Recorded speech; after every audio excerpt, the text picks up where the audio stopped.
Like the philosophers say, the line between genius and stupidity is a fine one.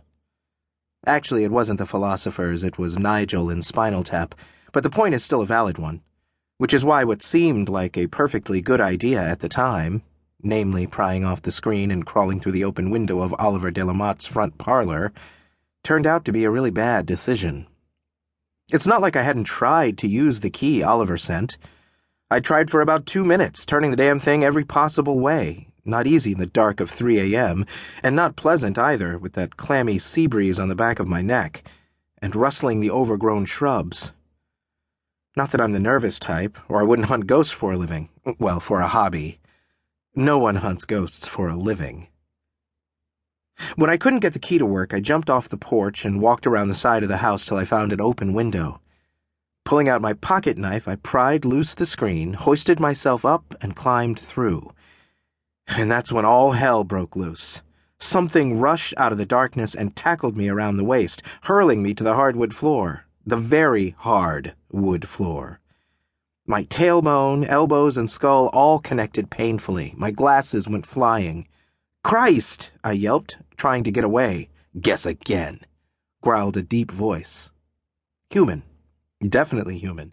And male. Definitely male.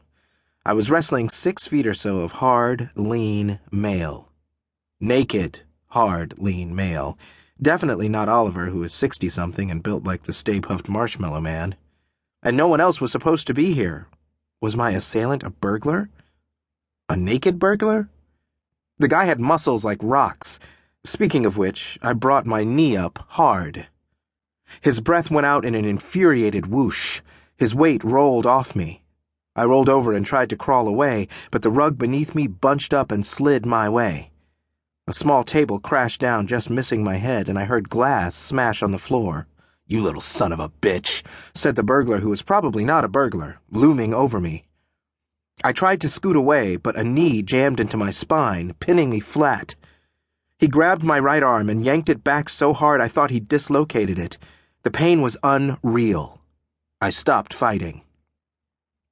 For a minute, there was nothing but the ragged sound of our breathing in the darkness. Then he reached past me and turned on the table lamp. I had a blurred view of a forest of scratched clawfoot furniture, miles of parquet floors, and a herd of dust bunnies. I could make out my glasses a few feet away beneath a wide ottoman. "I don't understand what's happening here," I got out. "What part do you not understand?" He inquired grimly. "Who are you?" It must not have been the question he expected. "Who the hell are you?" He didn't ease up on my spine, but there was something in his tone, a hint of doubt beneath the hostility. "Rhys Davies, I'm a friend of Oliver's." He made a disgusted sound. "Yeah, you and every other cheap hustler in the greater metropolitan area." "Cheap hustler?" I'm sorry to say that came out sounding way too much like a squeak. The squeak factor was partly due to the fact that with every shallow breath I inhaled his hot off-the-sheet scent. He'd had a shower before bed, and that sleepy, soapy skin smell was even more alarming than the fear he was going to crack my vertebrae. "Oh, sorry," he said, not sounding sorry at all. "Cheap is the wrong word. These things are never cheap." "Things?" I repeated. You've got this all wrong." "Is that right?" He seemed unimpressed. I requested with an effort, "Could you ease up on my arm?" He let go of my arm. It flopped weakly down. I flexed my fingers, surprised that they still seemed to work. "What are you doing here?" he asked. "Oliver's out of town for the next month." "I could ask you the same question." "Yeah, but I asked first." He patted me down with brisk, impersonal efficiency. "If you're not one of Oliver's boy toys, what are you? Reporter? You're not a burglar, that's for sure." And neither, obviously, was he, so who the hell was he? "I told you who I am," I bit out.